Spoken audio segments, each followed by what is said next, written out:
But there is bedrock sticking out here, and it is limestone.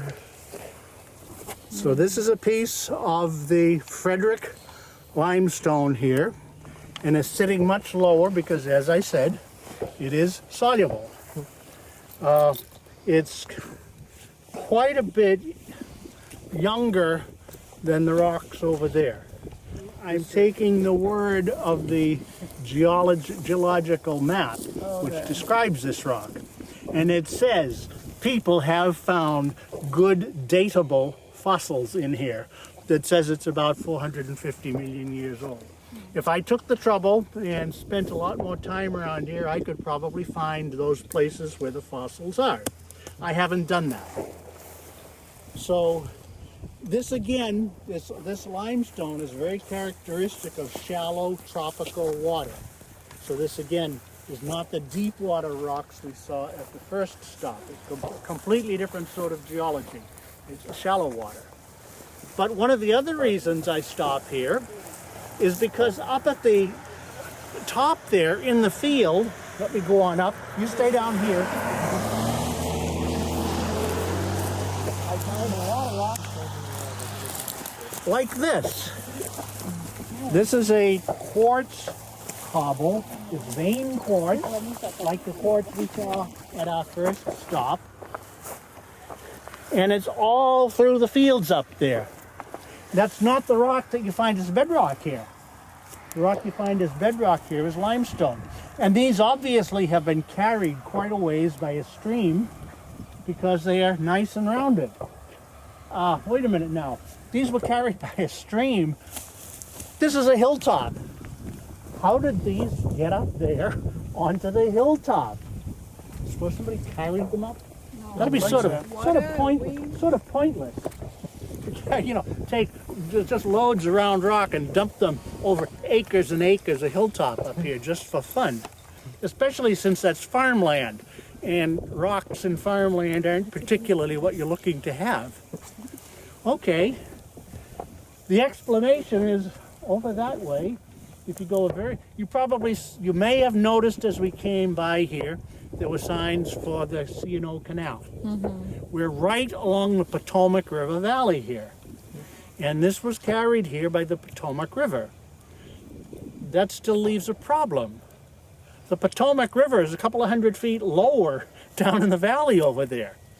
But if you go back just a few million years, just the other day, geologically, the Potomac hadn't yet worked its way down that far. And the Potomac was flowing up here. And when it was flowing up here, it left these big rocks. Now this didn't come from a small, little slowly flowing stream. The stream that moved this was flowing pretty fast. It was a pretty big stream in order to be able to carry something this big. So what we're looking at here is what's called a high-level terrace that was the river valley at one time, but has been left behind as the river dropped down lower. There are some places where this is quite spectacular. I've seen a place in the Kentucky River where you've got a gorge with a 200-foot cliff on either side of the gorge, and then up at the top of the gorge there's a terrace with river gravel. So that 200-foot gorge had been cut since the time that river gravel was deposited on the top. And here, the Potomac has cut a couple of 100 feet lower since all of these big cobbles, these boulders were left up in the field here. That's only a very few million years old, probably.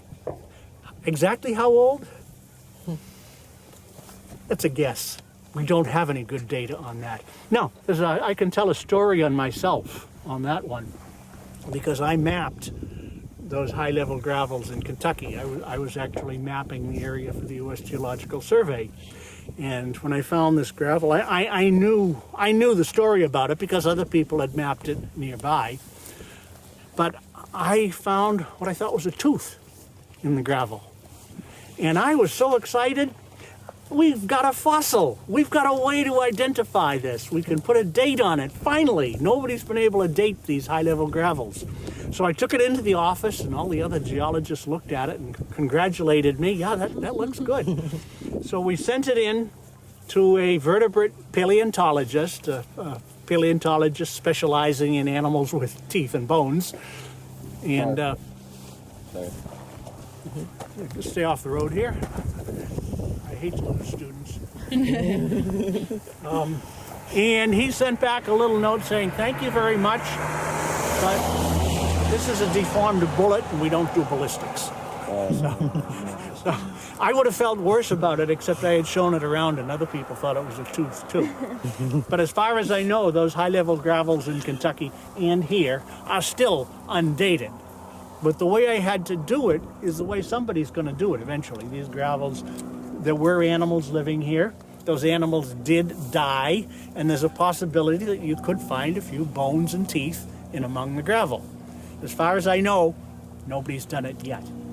We can still hope, though. Okay, our next stop... actually, we may get to the next stop a little bit too early. They might not be open yet, but that's okay. We can look at the rocks, and then afterwards, we'll get the ice cream.